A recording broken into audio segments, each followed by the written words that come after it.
Telugu Desam party కార్యకర్తలతో ఏర్పాటు చేసిన ఆత్మీయ సమావేశంలో పైలా మాట్లాడుతూ గవిరెడ్డి రామానాయుడు అన్నవాడు ఒక 420 ఇతడు నియోజకవర్గంలో ఉన్న ప్రజలకి ఏమి చేశాడు? నన్ను నమ్మించి మోసం చేశాడు. ఇప్పుడు అలాగే బండారు సత్యనారాయణని కూడా నమ్మించి మోసం చేస్తున్నాడు. గవిరెడ్డి రామానాయుడు ఉంటే తెలుగుదేశం పార్టీ ఓడిపోవడం ఖాయం.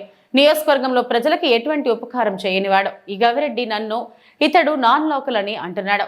ఇతను లోకల ఎక్కడో వైజాగ్ లో గోల్డ్ వ్యాపారం చేసుకుంటున్నాడు. రాజకీయం చేసేటప్పుడే మాడుగుల నియోజకవర్గంలో కనపడుతున్నాడు. నేను ఈ నియోజకవర్గంలో యువతకి ఉద్యోగావకాశాలు కల్పించాను. అలాగే డిజిటల్ క్లాసులు పెట్టి విద్యార్థులకు ఎంతో సాయం చేస్తున్నాను. కానీ నువ్వు ఏం చేశావు గవిరెడ్డి? పార్టీలో ఉంటే పార్టీకే నష్టం. అందుకని గవిరెడ్డిని పార్టీ నుంచి బహిష్కరించాలని అధిష్టానం గుర్తించి ఈ నిర్ణయం వెంటనే తీసుకోవాలని కోరుతున్నాను. ఇంట్లో కూర్చొని తిన్నా, అదే విధంగా 2 తరాల వరకు తిన్నా, నాకు ఏ మాత్రం కూడా ఏమి మీ పైసలు నాకు వచ్చే అవసరం లేదమ్మా, మీకు చెప్తా ఉన్నాం. అలాంటి వ్యక్తిని ఈ రోజు ఒక తీవ్రవాదిగా తయారు చేసినవాడు ఎవరంటే ఈ గవిరెడ్డి రామానాయుడు. ఈ రోజు నేను ఒక రాజకీయ తీవ్రవాదిగా తయారైనా ఈ రోజు మీకు ఎందుకు చెప్తున్నానంటే, ఈ రోజు మాడుగుల నియోజకవర్గాన్ని కాపాడుకునే బాధ్యత నాకుంది. అదేవిధంగా తెలుగుదేశాన్ని నమ్ముకునే కార్యకర్తల బాధ్యత నాకుంది. దాన్ని నేను కాపాడుకుంటానని చెప్పేసి ఈ రోజు ఈ సభాముఖంగా మీ అందరికీ పెరగలేదంట, నాకు ఇక్కడ వ్యాపారాలు లేవంట, నేను ఇక్కడ సంబంధించిన నాయకుడనే కాదంట అని చెప్పేశాడు ఈ గవిరెడ్డి రామానాయుడు. గుర్తుందా తమ్ముళ్ళు? 4 మండలాల్లో నాకు సీట్ ఇచ్చిన తరువాత కూడా వ్యతిరేక కార్యక్రమాలు చేశాడు ఈ గవిరెడ్డి రామానాయుడు. ఏంటంటే మీ అందరికీ తెలియాలి, ఏం చేశాడో తెలియాలి. ఎందుకంటే అందరికీ ఇది తెలియకపోవచ్చు. ఈ సభా వేదిక మీ అందరికీ చెప్తా ఉన్నాం. 4 మండలాల్లో పైలా ప్రసాద్ నాన్ లోకల్, ఆయనకి సీట్ని వెనక్కి తీసుకోవాలి. ఇక్కడ అక్కడతోనే అక్కడ ఆ చంద్రబాబు నాయుడు గారిని కూడా ఆయన ముసలాయన, ఆయనకి ఏమీ తెలియదు, మతి భ్రమించిందని చెప్పేసి కూడా నువ్వు నీ అనుచరులతో తిట్టించావు. మర్చిపోయావా గవిరెడ్డి రామానాయుడు? అలాంటి తిట్టించి ఈ రోజు ఎక్కడో ఉన్న వ్యక్తిని తీసుకొచ్చి మాడుగుల నియోజకవర్గానికి పరిచయం చేశావు. అది ఏంటి? నీ స్వార్థపూరిత రాజకీయాలు. అది ఏం స్వార్థం చేశావు?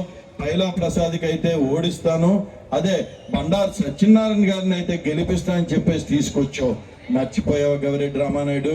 ఇవన్నీ ఆన్ రికార్డ్ ఉన్నాయి. ఇవన్నీ ఇలాంటి మోసపూరిత రాజకీయాలు చేశావు. ఈ రోజు అదే బండారు సత్యనారాయణ గారిని తీసుకొచ్చి ఆయన్ని బలిపోతిగా తిప్పుతున్నావు. గుర్తుందా గవిరెడ్డి రామానాయుడు? ఎందుకంటే ఆయన్ని తిప్పి ఈ రోజు ఆయనకి ఎదురుగా నామినేషన్ వేసావు. అది ఏమైనా గుర్తుందా రామానాయుడు? ఈ రోజు ఎంత మోసపూరిత రాజకీయాలు చేయడానిక నువ్వు ఈ రోజు వచ్చింది. ఇక్కడతో ఆగలేదు. ఇక మన పాపం ఇంకొక బలిపోతు. ఎవరమ్మా ఆ బలిపోతు? పివిజి కుమార్ అనే వ్యక్తిని కూడా ఈ రోజు బలిపోతుగా వాడుకొని తీసుకెళ్లి వదిలేశాడు. అంటే ఎంత మోసపూరిత రాజకీయాలు చేస్తున్నాడంటే అంత మోసపూరిత రాజకీయాలు చేస్తా ఉన్నాడు. మీకు ఒకటి చెప్పాలి, నేను మాడుగుల నియోజకవర్గంలో నాన్ లోకల్ అన్నావు. నువ్వు ఎక్కడయ్యా వ్యాపారాలు చేస్తున్నావు? తీసుకెళ్లి ఆ వైజాగ్ లో చేస్తా ఉన్నావు. నువ్వు మాడుగులో ఒక వ్యాపారం పెట్టావా? మాడుగులో ఒక కార్యకలాపాలు చేసావా? ఈ రోజు నన్ను లోకల్ అనే హక్కు నీకు లేదని చెప్పేసి ఈరోజు చెప్తా ఉన్నాను. ఈ రోజు మాడుగుల నడిబొడ్లో ఈ రోజు విద్యా సంస్థను రన్ చేస్తున్న వ్యక్తి ఎవరంటే పైలా ప్రసాద్. గుర్తుంచుకో, ఈ రోజు మాడుగుల నడిబొడ్లో ఒక 50 మందికి ఉద్యోగాలు ఇచ్చింది ఎవరంటే పైలా ప్రసాద్. ఏం చేసావయ్యా? ఈ రోజు పైలా ప్రసాద్ నాన్ లోకల్ అని చెప్పేది. నీతో పాటు తిరుగుతున్న అనుచరులకైనా సిగ్గు ఉండాలి. అలాంటి నినాదాలు చేసినందుకు వాళ్ళు కూడా సిగ్గులేని అవినీతి రాజకీయాలు చేయడానికి వాళ్ళందరూ వచ్చారు. వాళ్ళు కూడా గుర్తుంచుకోవాలి. ఇక నా మాడుగుల ముఖద్వారమైన ఆ మాడుగుల్లో పైలా ఫౌండేషన్ అని పెట్టి ఈ రోజు మీ అందరికీ నేను ఈ రోజు ఎన్నో సేవలు చేస్తున్నాను. మర్చిపోయేలా తమ్ముళ్ళు? పడి ఇక కష్టం, నష్టం, సుఖం, పెళ్లి